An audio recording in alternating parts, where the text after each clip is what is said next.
성도 여러분 반갑습니다. 벌써 11월의 두 번째 주간 소그룹 모임을 나누게 되었습니다. 금주는 25강 믿음의 스토리라는 제목으로 함께 주님의 말씀 나누기를 원합니다. 귀한 소그룹 모임을 위해 함께 기도하겠습니다. 참으로 좋으신 아버지 하나님, 하나님의 귀한 사랑과 은혜로 저희들이 11월을 맞이하여 삶을 살아가고 있습니다. 특별히 금주에는 믿음의 스토리라는 주제를 가지고 주의 말씀을 나눕니다. 하나님, 우리 안에 주님을 만나고 경험하고 새롭게 변화된 삶의 이야기들을 마음의 벅찬 감격을 갖고 함께 나눌 수 있는 복된 신앙생활 할 수 있도록 인도하여 주옵소서. 예수님의 이름으로 기도드립니다. 아멘. 오늘 우리가 함께 나눌 하나님 말씀은 신약성경 사도행전 22장 17절로 21절 말씀입니다.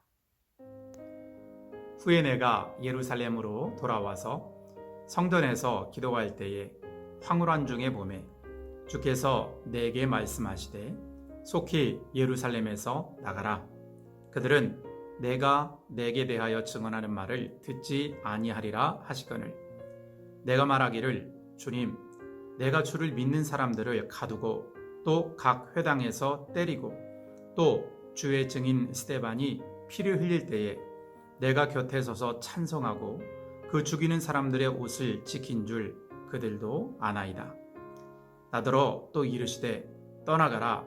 내가 너를 멀리 이방인에게로 보내리라 하셨느니라. 아멘. 나는 연무대 훈련병입니다 라는 도서가 있습니다. 우리나라 젊은 청년들이 이제 국방의 의무를 담당하기 위해서 연무대 훈련소에 입소하죠.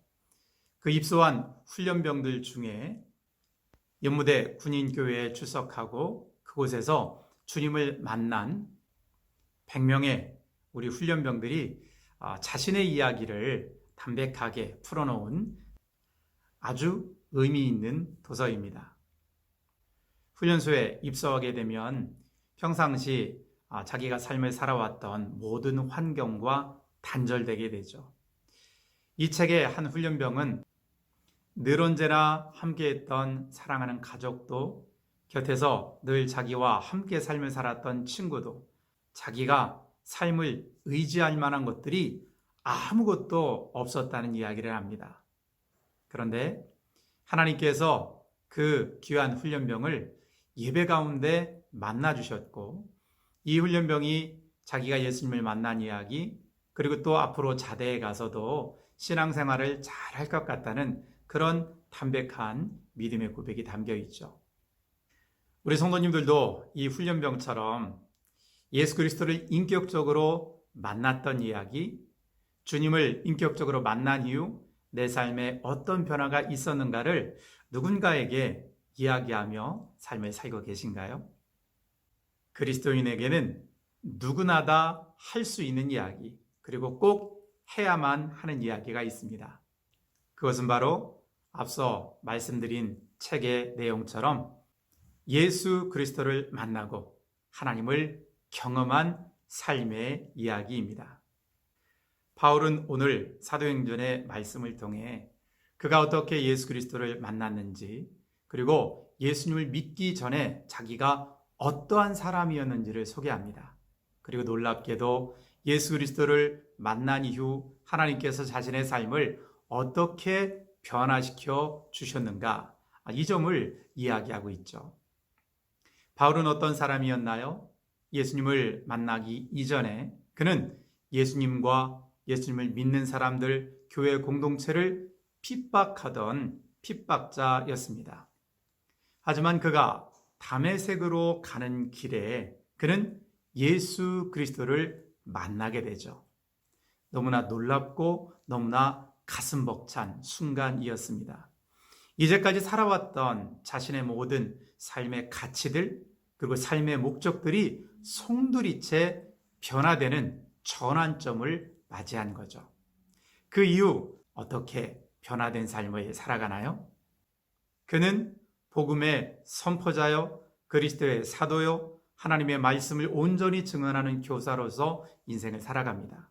뿐만 아니라 여러 곳에 교회를 개척하는 교회 개척자로 인생을 살게 되죠.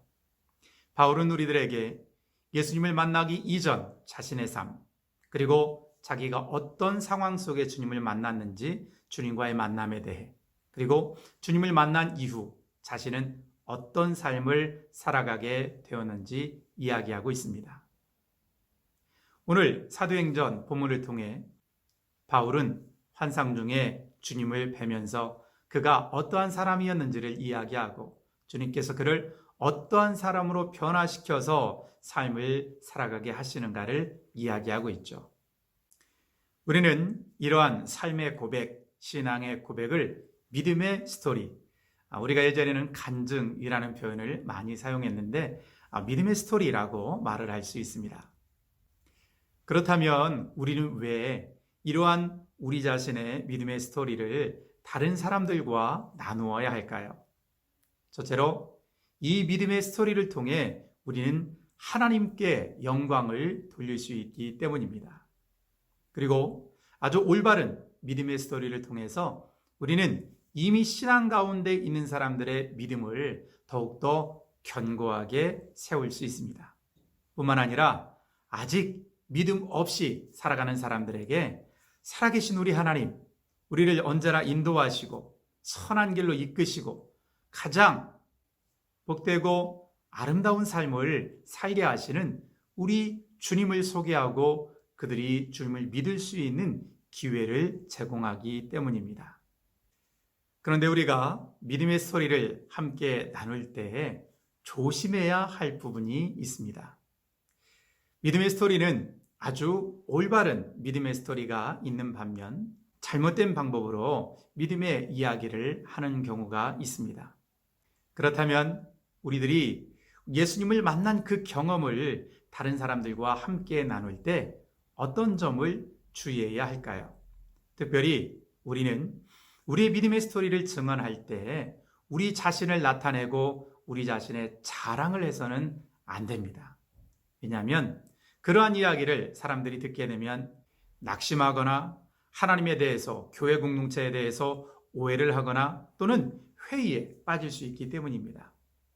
하지만 반면에 올바르고 건강한 믿음의 스토리를 나누게 되면 앞서 우리가 믿음의 스토리를 나눠야 한 이유처럼 하나님께 영광을 돌리고 믿음을 견고히 세우고 누군가에게 복음을 증언할 수 있게 되죠.